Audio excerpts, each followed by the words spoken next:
Halo adik-adik, hari ini kita kembali belajar di rumah untuk menghindari penyebaran COVID-19. Kali ini kita belajar sains bersama Kak Herman ya. Ayo sediakan alat tulis dan bersiaplah menjawab pertanyaan. Kerjakan pertanyaan ini sebagai PR dengan bimbingan guru atau orang tuamu ya. Sekarang mari kita simak pelajaran dari Kak Herman. Aku jalan ya. Ya, Kau mati. lihat ya. Ya. Iya. Ku tambahin dong. Lah, caturnya kok nggak berantakan sih? Ya dong, ini kan papan catur ajaib, namanya Magneto. Makanya Arik, kalau ada orang lagi main jangan iseng. Aku bingung deh. Di rumah, ibuku menempelkan kertas di kulkas, tapi tidak memakai lem. Ibuku menjawab memakai magnet. Dan sekarang papan catur ini aku angkat, tidak jatuh juga. Dia bilang pakai magnet juga. Magnet itu apa sih? Kamu kalau mau nanya magnet sama aku, tapi kalau mau dijawab sama Fadil dan Dea. Kirain yang mau jawab kamu. Arik, magnet memiliki dua kutub, yaitu kutub utara dan kutub selatan. Jika kutub tidak selama didekatkan, maka akan terjadi gaya saling tarik-menarik. Contohnya, pada catur ini. Tetapi jika kutub senama didekatkan, maka akan terjadi gaya tolak-menolak. Bagaimana Arik? Apakah kamu sudah mengerti tentang magnet? Oh, aku sudah mengerti sekarang tentang magnet.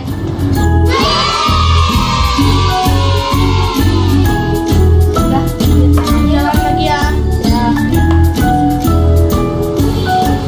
Halo Sobat X Science, senang sekali Kak Herman dapat berjumpa kembali dalam program kesayangan kita, X Science, Eksplorasi Sains. Sobat X Science, jika sebuah magnet kita potong terus-menerus, maka kita akan mendapatkan magnet-magnet kecil. Magnet-magnet kecil ini disebut sebagai magnet elementer, alias magnet domain, yang memiliki sifat dapat menarik beberapa benda. Tapi ada juga loh benda-benda yang tidak dapat ditarik oleh magnet. Nah sekarang mari kita perhatikan perbedaan berikut ini. Magnet bisa menarik paku dan klip kertas. Namun magnet tidak dapat menarik sendok plastik dan ranting. Paku dan klip kertas termasuk benda magnetis, sedangkan sendok plastik termasuk benda non-magnetis. Jadi, apa kesimpulannya? Kesimpulannya adalah, benda magnetis adalah benda-benda yang dapat ditarik oleh magnet, sedangkan benda non-magnetis adalah benda-benda yang tidak dapat ditarik oleh magnet. Jadi begitu sobat. Sobat X Science, sekarang kita simak apa saja sih sifat-sifat magnet itu. Yang pertama, magnet menarik benda magnetis. Benda yang dapat ditarik oleh magnet disebut benda magnetis. Contohnya seperti paku, peniti, penjepit kertas. Sebaliknya, benda yang tidak dapat ditarik oleh magnet disebut benda non-magnetis, seperti kayu, kertas, dan batu.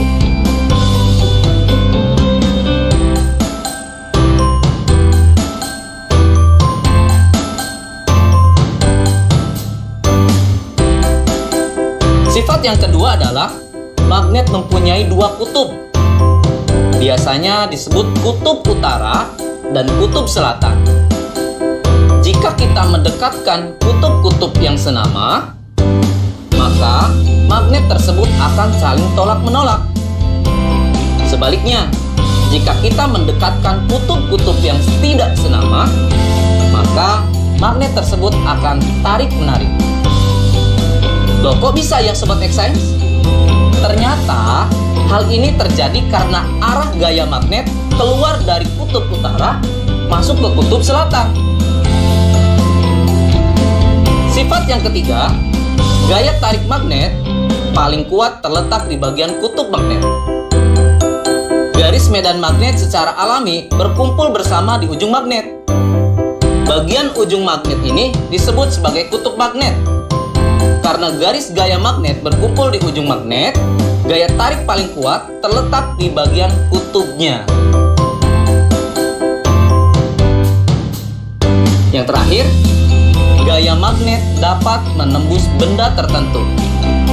Kekuatan gaya tarik magnet ditentukan oleh ketebalan benda yang menjadi penghalang antara magnet dengan benda magnetisnya dan jarak antara magnet dengan benda magnetis tersebut. Bagaimana? Menyenangkan bukan belajar sains?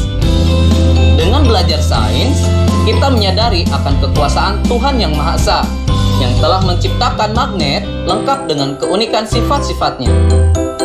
Sehingga kita dapat menggunakannya untuk kehidupan dan dapat menambah rasa syukur kita. Saatnya kita bernalar. Yuk, mari kita bernalar ya. Ada satu magnet batang T, U, dan dua batangan benda yaitu P, Q, dan RS. Dua batang benda P, Q, dan RS didekatkan pada magnet TU. Hasilnya ditunjukkan pada tabel berikut ini.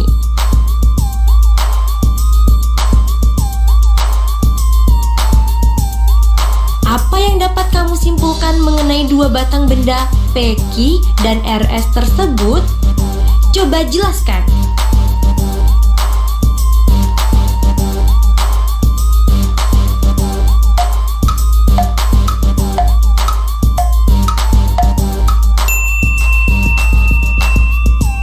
Yuk simak pembahasannya. P, Q adalah magnet, sedangkan RS adalah benda magnetis. P, Q adalah magnet karena ketika ujung P didekatkan dengan ujung T, terjadi saling tarik-menarik. Sementara ketika ujung P didekatkan dengan ujung U, terjadi saling tolak-menolak. Begitupun ketika ujung Q didekatkan dengan ujung T, terjadi saling tolak-menolak. Sementara ketika ujung Q didekatkan dengan ujung U, saling tarik-menarik. RS adalah benda magnetis karena ketika semua ujung batang didekatkan ke ujung magnet TU, terjadi saling tarik-menarik.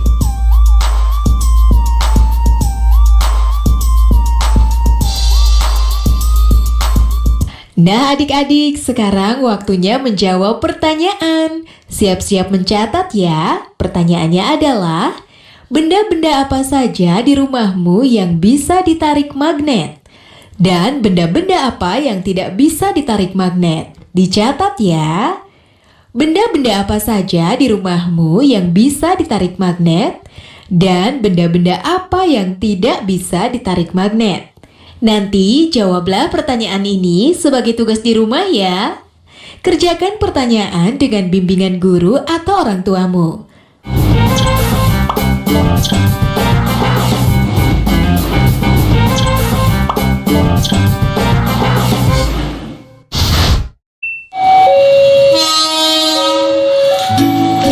Halo Sobat X-Science, siapa di sini yang tidak tahu kereta api?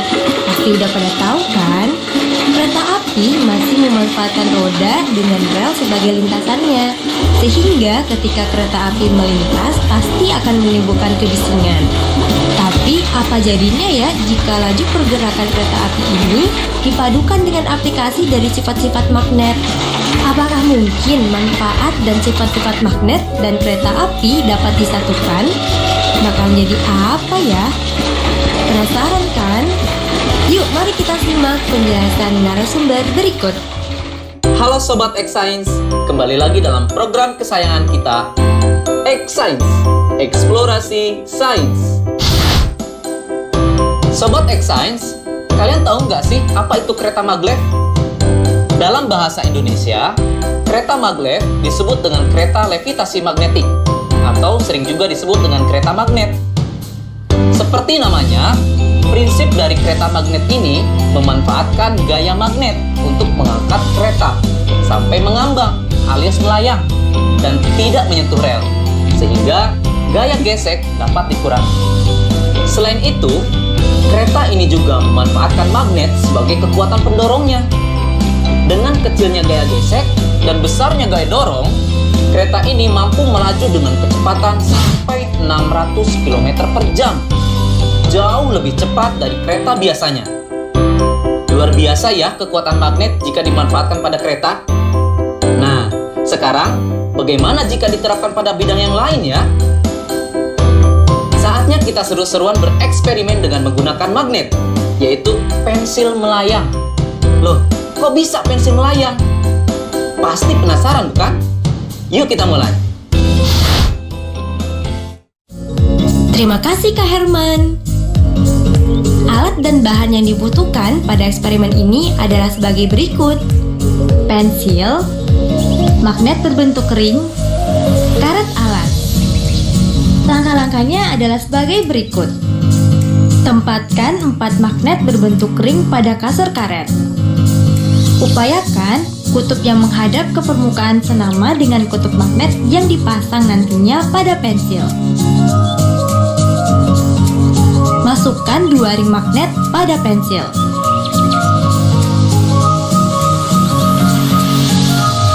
Tempelkan pensil pada sandaran kasur karet. Seketika pensil melayang. Nah, kok bisa sih? Sekarang, mari kita amati yang terjadi. Wah, pensilnya melayang. Seru sekali ya, sobat.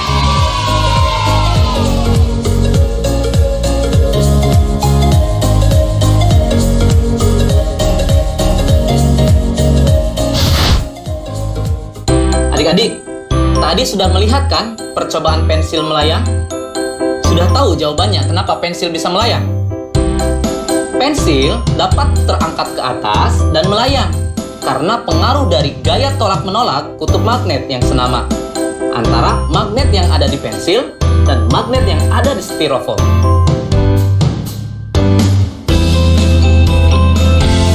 Nah, sekarang selamat mencoba di rumah ya. Sampai jumpa di eksplorasi sains berikutnya.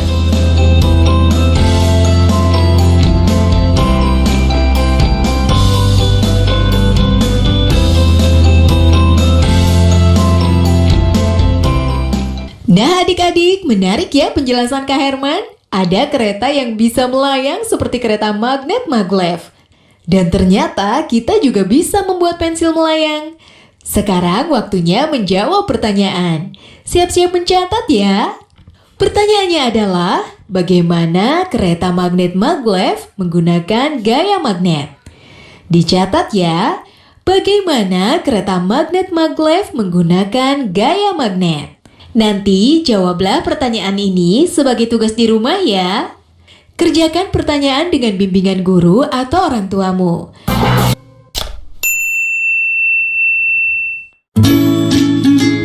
Bagaimana, bisa gak? Bisa dong, caranya kita gabungkan kabel ini ke bohlam. Lalu kita hubungkan ujung kabel yang lain ke bawah baterai.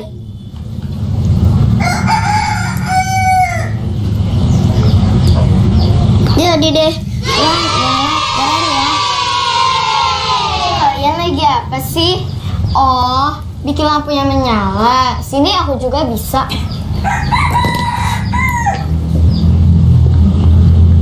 Lihat ya. Simsalabim, menyala. Lah, kok tidak menyala? Pantas kau lupa.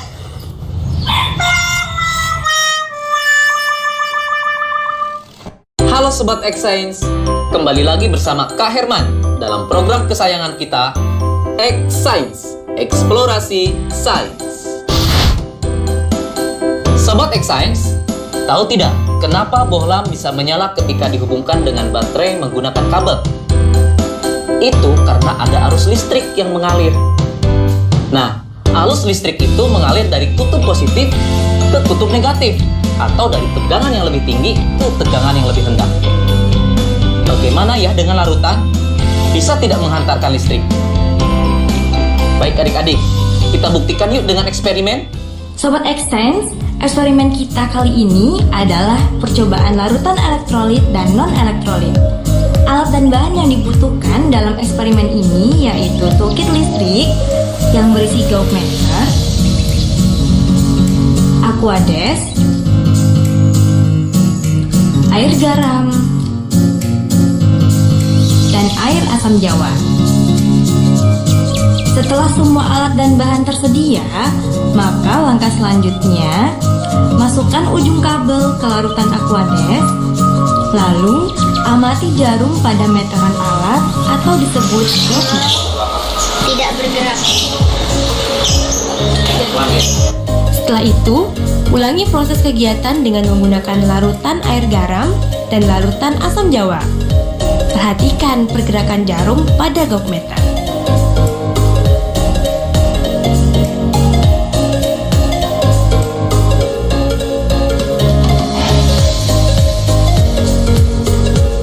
Isilah tabel berikut ini dengan memberi tanda checklist pada kolom yang sesuai.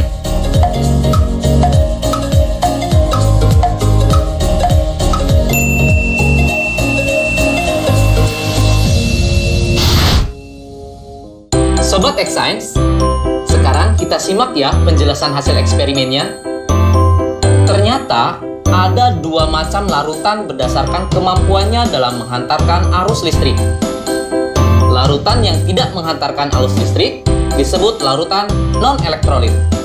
Sementara larutan yang bisa menghantarkan arus listrik disebut larutan elektrolit. Kok bisa demikian ya adik-adik? Begini, kakak jelasin ya.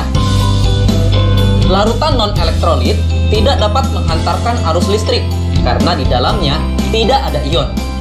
Contohnya air Aquades atau air murni.